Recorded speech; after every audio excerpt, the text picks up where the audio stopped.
Well, thank you, Stephanie, for the nice introduction, and thank you, everyone, for joining today. As the title indicated, we will be talking about assessment performance data and ways that can guide our curricular decisions and what we implement in class, meaning classroom teaching methods. So jumping right in, what I would like to focus on today, and really the 4 points that I hope you take out of this are that this method is done through categorizing questions or tagging questions in your ExamSoft question library.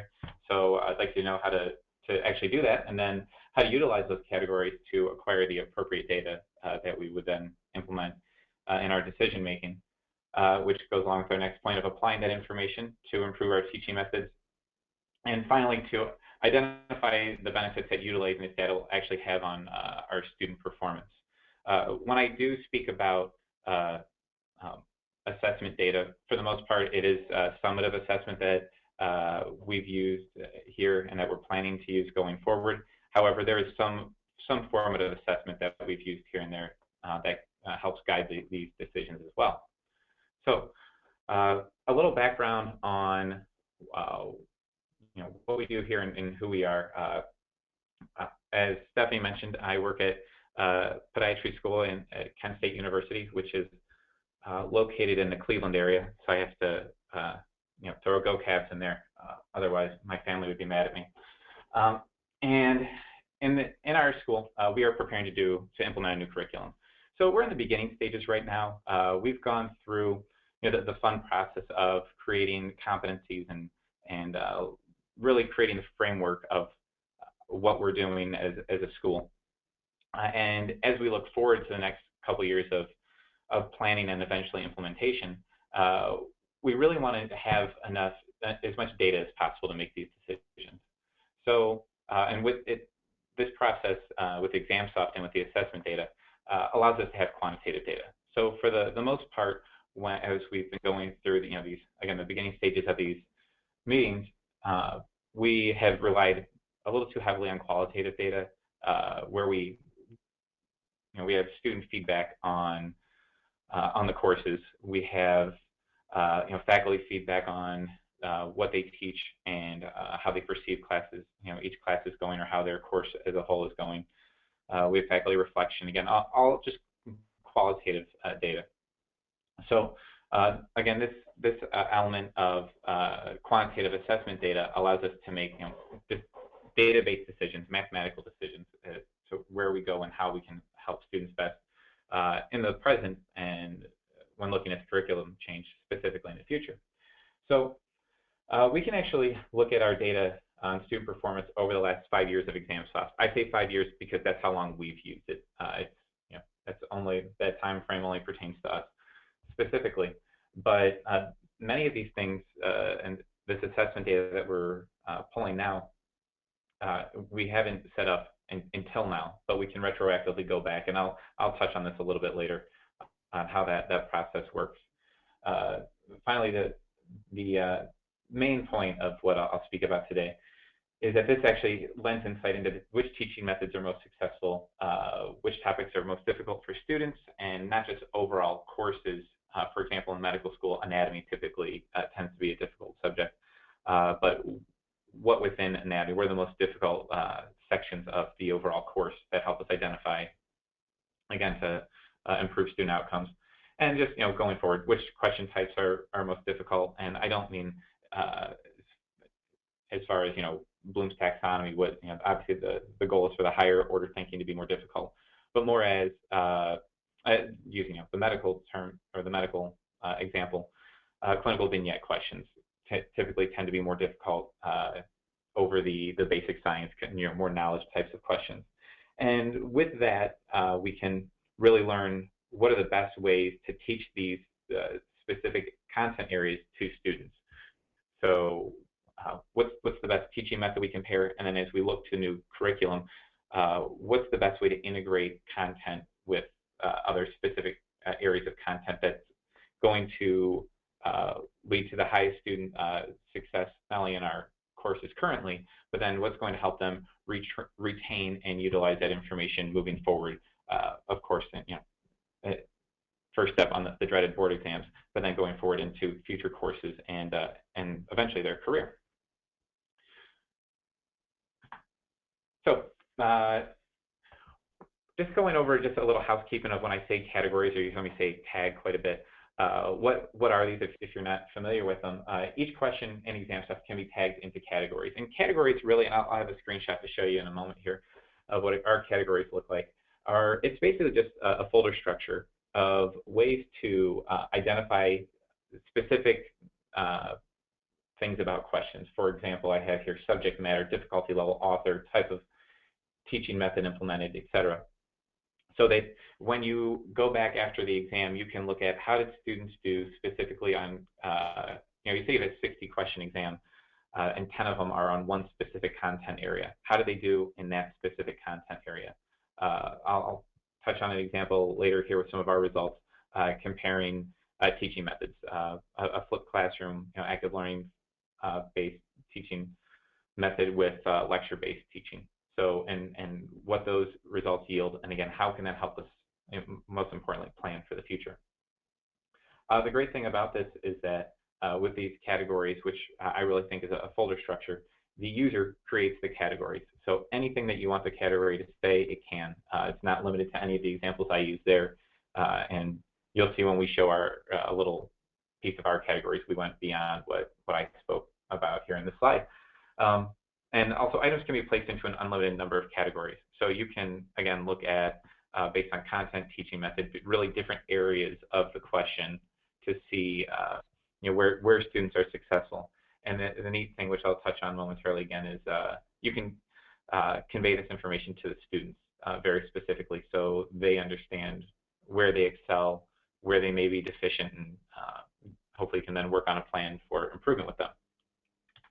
So one more kind of housekeeping thing here with categorizing questions. Questions can be easily categorized when the question's being created. If you are familiar with ExamSoft, this happens on the left side of the page, kind of toward the top, I believe, where you can click to add a category. And if you're not a current user, it is there's a single page where you work on each question, and it will be available on the same page where you would put the STEM and the distractors in. Questions that have already been created and used in assessments can be categorized as well. This goes back to what I mentioned a moment ago, that you can retroactively do it. You can change categories.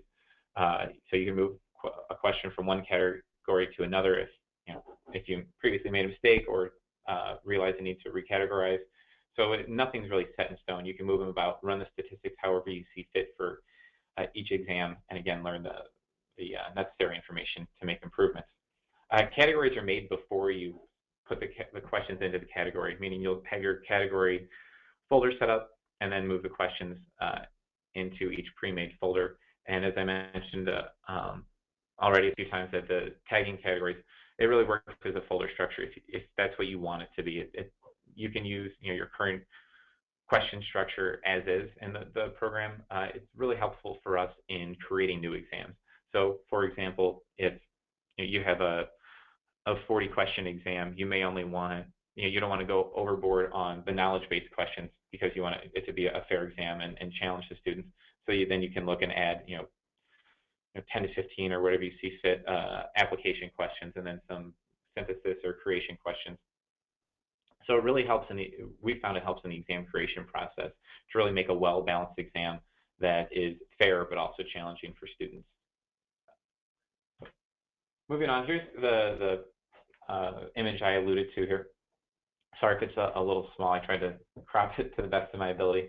But you can see there, we break it down by courses. So if I were to expand upon these categories that you see here, these folders, each course that we have will be within there. And then the subject matter within those courses. We also had it broken down by boards questions, boards topics. So we know that it's a nice check to make sure that we are covering this material appropriately and appropriately preparing our students. I mean, that's outside of the making decisions on improving our curriculum. It's just kind of a nice housekeeping thing there. And then the Bloom's taxonomy, you can see we use that as well. This isn't the whole scope of our categories. As I mentioned before, we have This is just what I could fit onto a page. But we do have all the other areas that I spoke about before, as far as which teaching methods are successful. So we have it broken down by active learning or flipped classroom, or TBL, PBL, whatever it may be, lecture-based, and so forth and so on with the other examples that I made.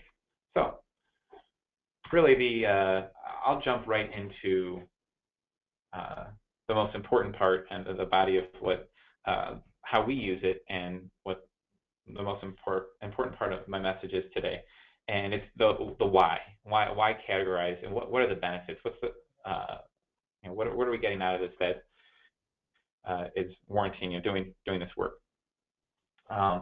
First of all, just one more housekeeping thing. I work in, Stephanie alluded to earlier, on the educational side. So I am not faculty. This does, for the most part, require faculty to help in the categorization of questions. So, and obviously being the subject matter expert, this actually is a pretty quick and easy process. If I have faculty members that aren't so well adept at logging into ExamSoft, or they're not great with the technology of this program, what I'll actually do is give them their exams in paper and have them mark them by which lecture session or which class meeting time they use these questions, and that'll let me know the teaching method used. That'll let me know the content of where to categorize it. So as far as faculty is concerned, there are ways of increasing buy-in and making it kind of low risk as far as their time is concerned, but high reward on the back end with that. So while you may look back and say, well, if you have several years of questions, that can be a little intimidating. I recommend going exam by exam and taking your course schedule out, and that really was a big help to us to be able to categorize questions and really knock this out and get it to the stage where it is usable for us. So again, why categorize? So you can acquire feedback on how students perform in certain areas. So for example, with the subject matter within a course, I mentioned previously, and I'll really get into this a little bit more on our next slide, but what areas are they finding success? This is especially important with the curricular change, because I went through a curricular change in my previous institution. We're going through it now, and you will have the content is altered, and those of you that have gone through that know this. So with the nature of the content altering and which content you are stressing to students, you can see again what areas students really struggle with, and where you need to invest more of your time when you do have that time with students, when you do have those contact hours, and areas where you may be able to give them a reading or record a video or whatever it is that they can actually do outside of class that isn't such a high yield area that they need your assistance with. You can also go through and see if questions are living up to expected difficulty levels. And what I mean by that, more looking at like Bloom's taxonomy for this, we found going through this that some of our questions we expected to be higher level, more difficult questions weren't really playing out as that, and the opposite was true of some of our basic, more knowledge questions. So it really allowed us the chance to look at the questions to see what are quality questions, and if we're, for example, the clinical vignette, are we kind of tipping the answer in the body of the question? Just things of that nature. Again, that's not geared toward curricular change, but it was kind of just an added little bonus we picked up along the way in looking at these issues. And then questions given by specific instructor. I mean, this is not meant to be a way to evaluate faculty. It really is just to help them self-identify which areas that they're teaching are students doing best at. Again, that is a big help in evaluating which teaching methods are successful, and also allowing the faculty member to identify where their strengths lie. So I had a colleague that was able, in going through this, was able to recognize that they were not a strong lecturer, and this process helped them self-identify that the students weren't getting their message just via lecture alone. And so they actually scrapped lecture altogether and went with different, mostly active learning types of methods, some independent study actually, and the other methods actually were helping improve student outcomes. Same content, nothing different, but this was kind of a catalyst to say, hey, I can make improvements. Again, it's statistical data that provided that, like I said, inspiration to do that. Next, and going more aligned with the overall message of today, is identify content that needs to be highlighted. And I mentioned that previously, the subject matter within a course, but that also goes hand in hand with combining the next note of combining information and integrated curriculum. So in medical school, it's been my experience that there's more of a push to have integrated curriculums over the more classic discipline based. And with that is the great task of looking at which content fits together. And in going through a curricular change, the interesting thing is it's not always about how the content fits perfectly together, but also at which difficulty levels do they go to, as far as how I don't want to use, I guess, the word fairness or feasibility for student success. Sometimes if we were to pair two very difficult sections, we may not realize that up front, but in going through the statistics, we realize that it may be an area that's overwhelming to students. There's too much information and too little of the time for them to have success, and specifically long-term success. So really able to take that data so we understand which content areas fit best together, not just as far as content is concerned, but also as far as workload is concerned. And finally, it gives us feedback as to which teaching methods are most effective. So our initial results, we found that in a class this past semester, for example, this class was split 50-50 in teaching method between active learning and really just a flipped classroom model with group learning in the classroom and lecture-based information. All questions were written by the same faculty member, and it was indicated to me, a non-subject matter expert, that the difficulty level of the subjects over the time of teaching this have kind of they've been pretty even. So it wasn't like we were lecturing on easy topics and doing active learning on difficult topics, or vice versa. And we found that in this scenario, that the active learning questions or students that were questions that were categorized as active learning questions, students as a whole performed 8% better than those questions that were based off of lecture-based instruction. So as far as the ramifications of that are that we're looking with this specific content, which we taught it to delve more into the active learning, to delve more into the flipped classroom, because we've found success with that. And I know there's a ton of research out there that supports active learning as a teaching method and a successful teaching method. However, one point for us doing this is, while the research is out there, we wanted to know how it specifically pertained to our students, how it affected our students. And again, our teachers. So it's great to say that we should all engage in active learning. And as someone who works in instructional design, I'm always looking for ways to actively engage students.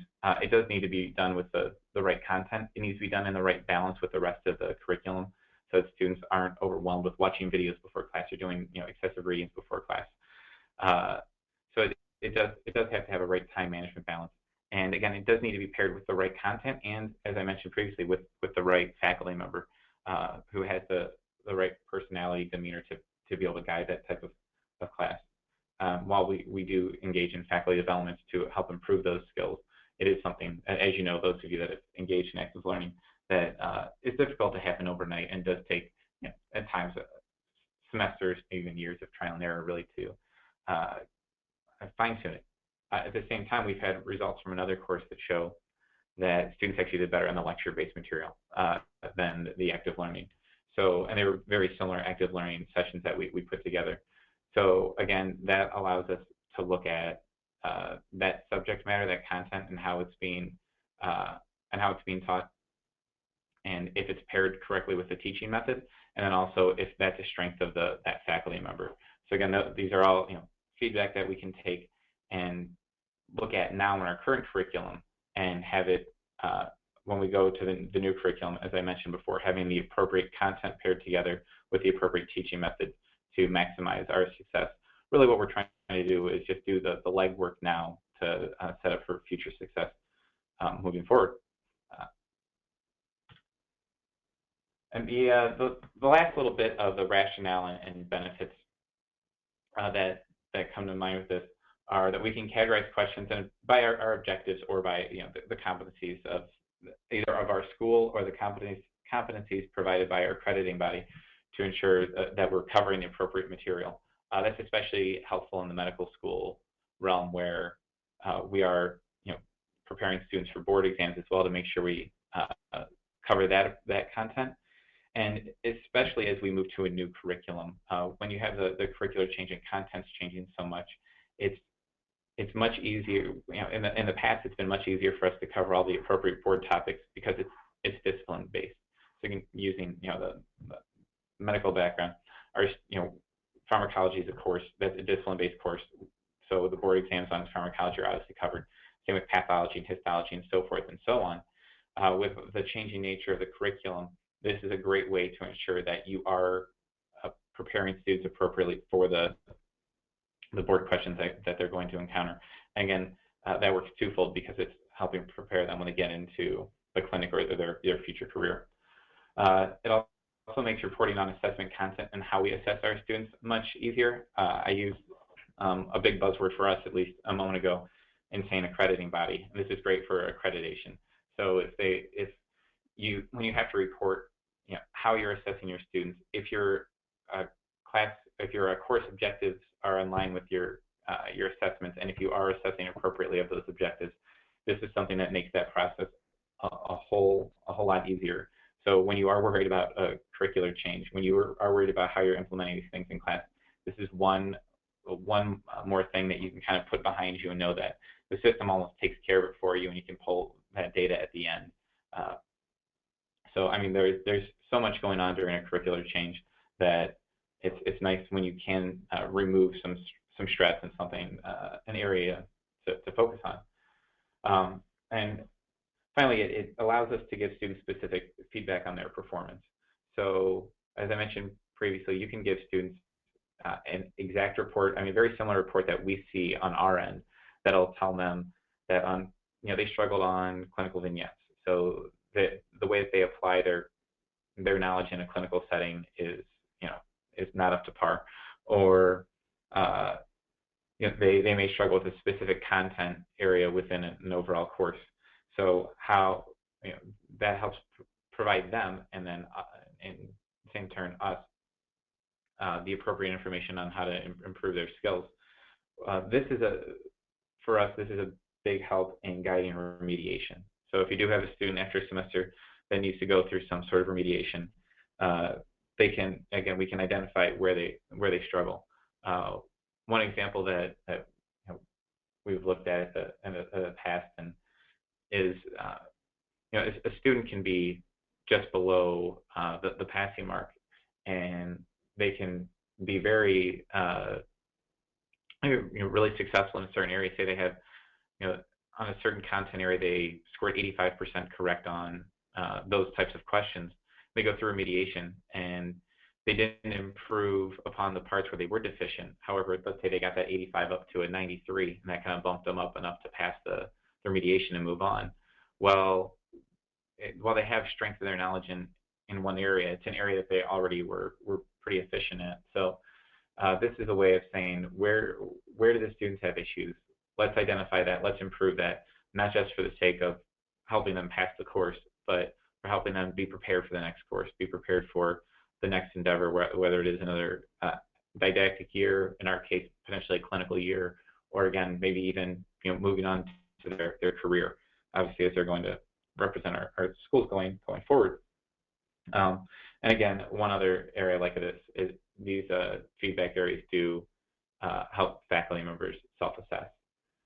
So really the conclusion to all this, and I just kind of bring it full circle of where we are and looking back at our picture, and hopefully where you can use this message to apply to your institution, whether you're going through a curricular change or just looking at how, which teaching methods you're implementing. I can say, early in my career with working with this type of information. It was so much research based on what other institutions had done and what what articles and papers were out there, that we would work on implementing new teaching methods, but necessarily didn't understand the ramifications. We only did them based on external research.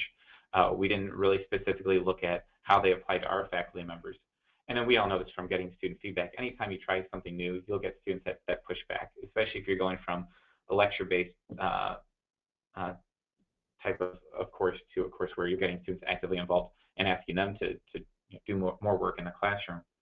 So instead of just relying on that student feedback or relying on those external articles, this is a great way of looking at what did we do, how did we teach them, what was it successful, especially compared to how it was taught in the past, and what changes can we make going forward? Should we do more of the same? Should we completely change the type of teaching method that we're using? Do we need to make small tweaks? I mean, it's with all of that information that we gather here on the topics that I've mentioned probably way too many times previously. That's the information that we can use to make the right decisions going forward to improve our student outcomes. So again, looking back at the slide currently on the screen, we really thought it as we can increase our probability for success in our new curriculum if we implement these teaching methods with our current content now. So this is something that we learned through a prior curriculum change, that when you go to a new curriculum, especially if you're for the most part you're going to change up the content, and then you also look at the delivery. Well, changing the content and the delivery at the same time is a really difficult undertaking. And it's very difficult for even the best of faculty members to, whether it's, reduce their content, increase their content, whatever it may be, to all of a sudden try and teach it in a completely new method. It's very difficult with timing, which is, as you know, those of you that have implemented new teaching methods, timing can be a difficult element. So if we're able to implement these methods now and know what's successful for our students now, when we do get into that new curriculum, we'll have everything. We'll have that, at least that one element of which teaching methods pair with specific content. As I don't want to say set in stone, but as prepared as possible, so that we have at least some solid foundation to go off of, as opposed to changing everything at once. So as I mentioned in the notes here, it helps us implement methods that are best for our students in each specific content area. Looking at the examples I used prior, it doesn't mean that we should use one teaching method across the board. Again, that's a lot of times based on faculty members' strengths and skills, and sometimes it's based on the students. Each student group is different from year to year, and we kind of learn based on that dynamic what we should use in class.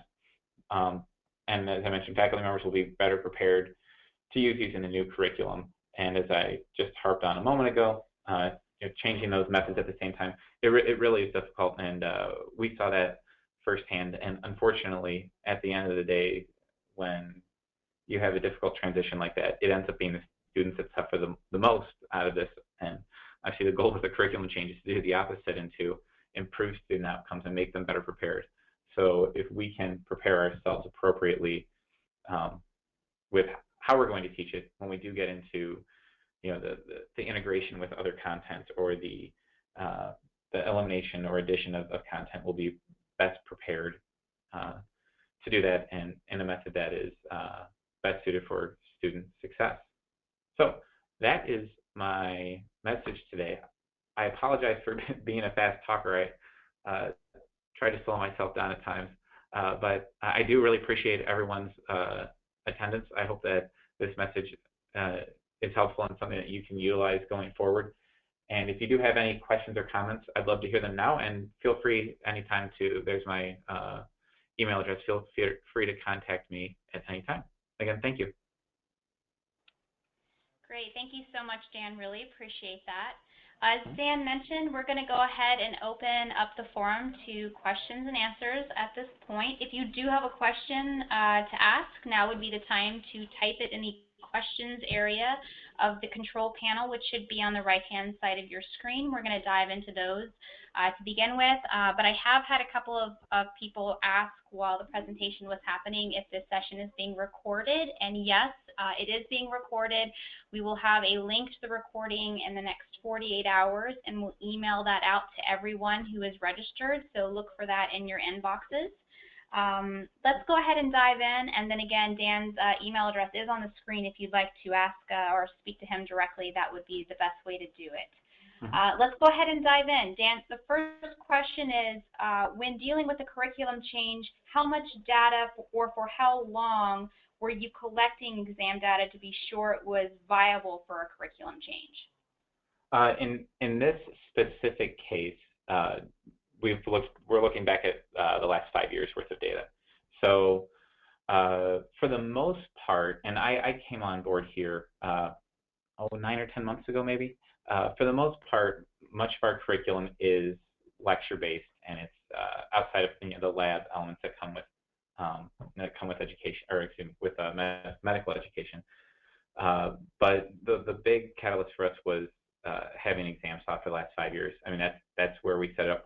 We'd like to go back further, absolutely, but since we really have maybe the last 2 to 3 years here, the teaching methods have begun to change and become more active, and then with my addition here, I've tried to improve the teaching methods as well, and that's why we're taking that data to see if we really are improving them.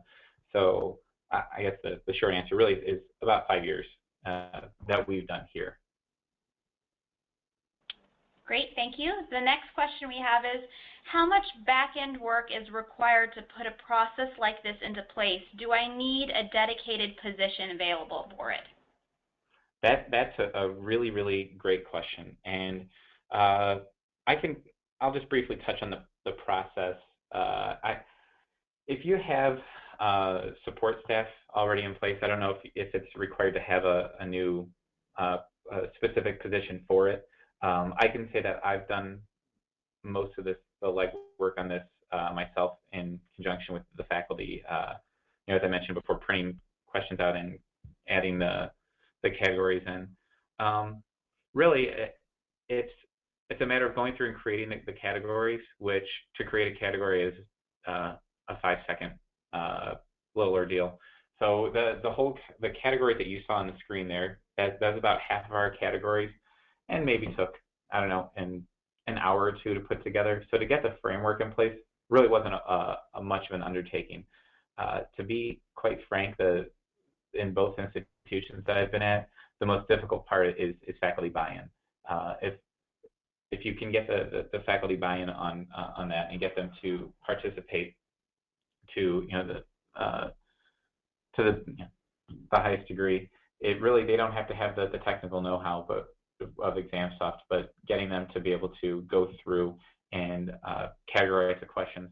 One thing that's been a big help for me is I took the categorization, or the categories that we created, and made an Excel spreadsheet with them, and then just made a numbering system with it. So next to each question, the faculty member can write, what the numbering scheme that we made up for each category. So they don't have to write up the category in longhand or anything like that. They can just write the quick, which numbers the category goes into, or the question, which numbered category the question goes into, and then it's just a matter of jumping into the system and putting them in those categories.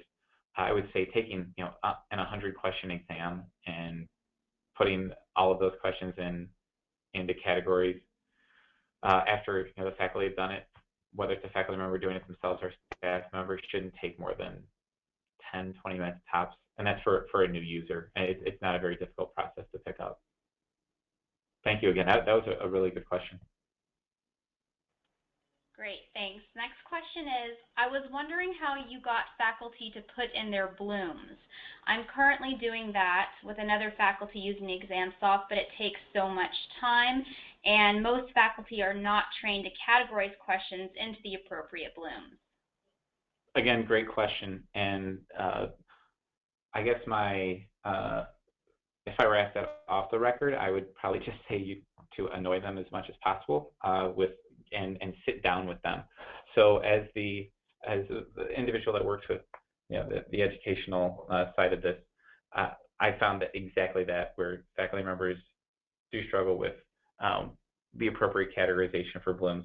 So some of them, and this was where sometimes it got a little tedious, where I'd have to sit down with them and go question by question. And at times it was easy because we could go by each class session, and they could say this whole class session was very basic, knowledge-based, and we would look at the questions based off of that class session, and we'd be able to knock those out pretty quickly.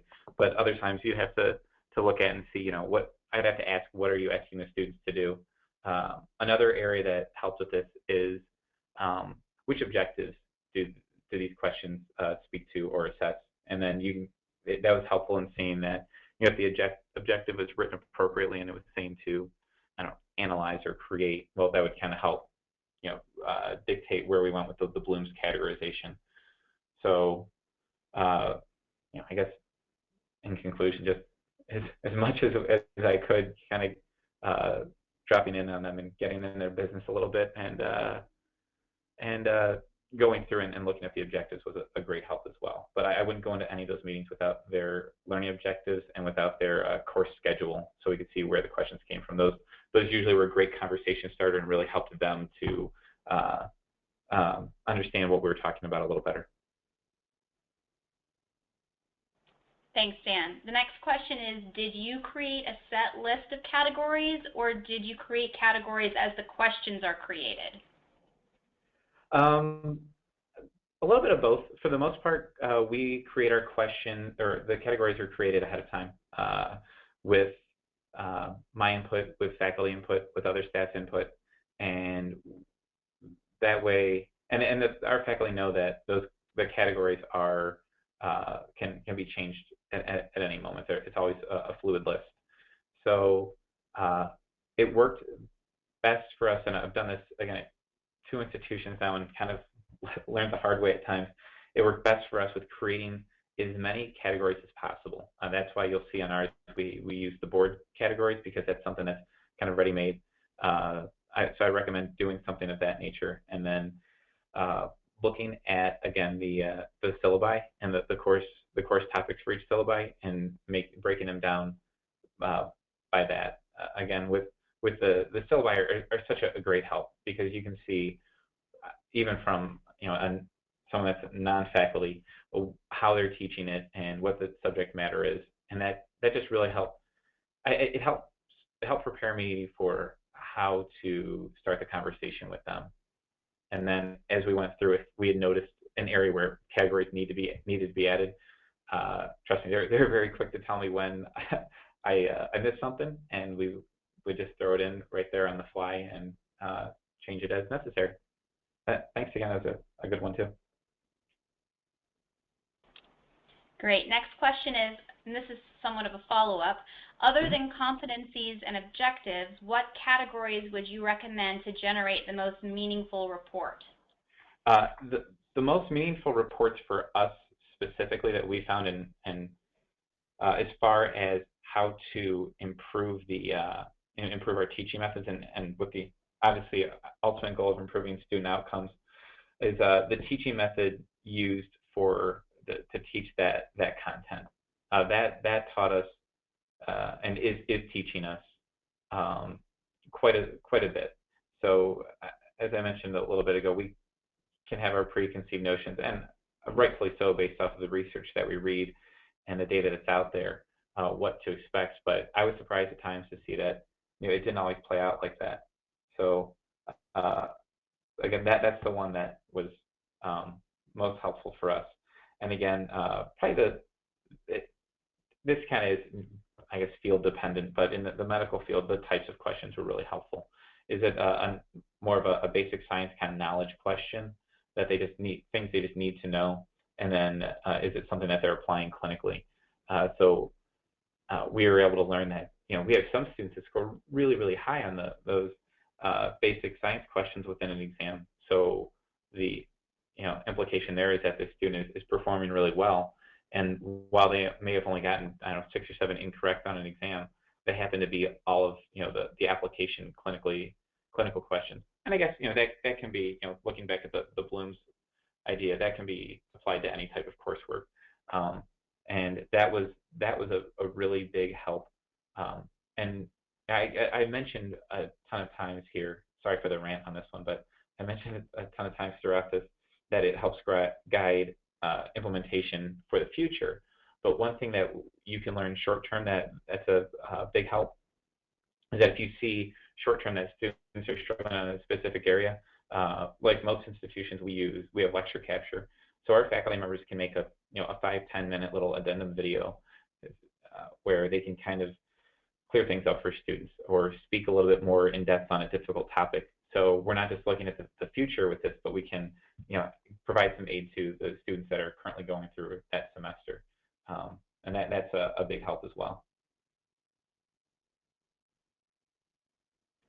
Great, thank you so much, Dan. Last question we have, I've got one more in here, folks, so if you do have a question, now's the time to toss it in, otherwise we're going to wrap it up with this one. Last question, Dan, is what kind of facilities are needed to accommodate an active learning environment? Wow, that's a really, really great question, and one that we talk about here quite a bit. So I guess there's ideally it would be either a room that has tables. The research that we've done internally and then the research I've done outside of here show ideally about 4 to 6 students per group if you're going to do group work, but areas where students can communicate with one another. So for those of you that have the large lecture hall, you understand that that's a really difficult area to do active learning, especially the ones where the seats are fixed, because it just doesn't allow for student mobility to meet. We've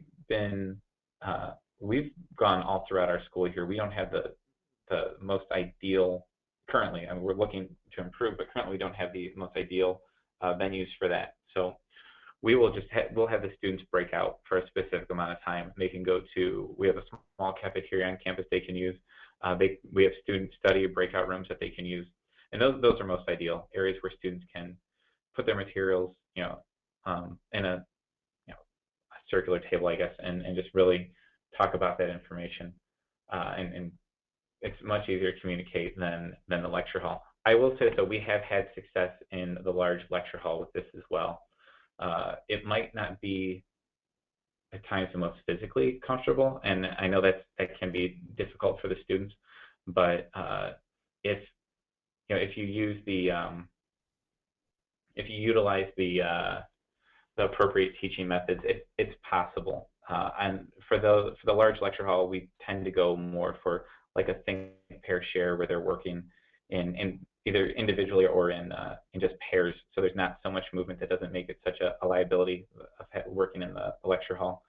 And then again, if we do want to use a large lecture hall, we will actually do our best to break out when we can to those smaller rooms where students can have some time to get their materials out and communicate with each other. That's a really good question too. Thank you. I appreciate that. Okay, Dan, one last question. Do you do any clinical competency measurement? Oh, we do. And so the neat thing with the ExamSoft, here's your free plug, Stephanie, is that we can use it with it doesn't just have to be for the large lecture or for the classroom. It can be used with take-home exams or exams in the field where students have some sort of small clinical exam to go through. So we can look at those clinical competencies as well. I will say that for the most part right now, specifically with this curricular change, we are looking mostly at the didactics of the first couple of years here. However, at my previous institution where we went through a curricular change, we changed to most, if not all, clinical rotations had some sort of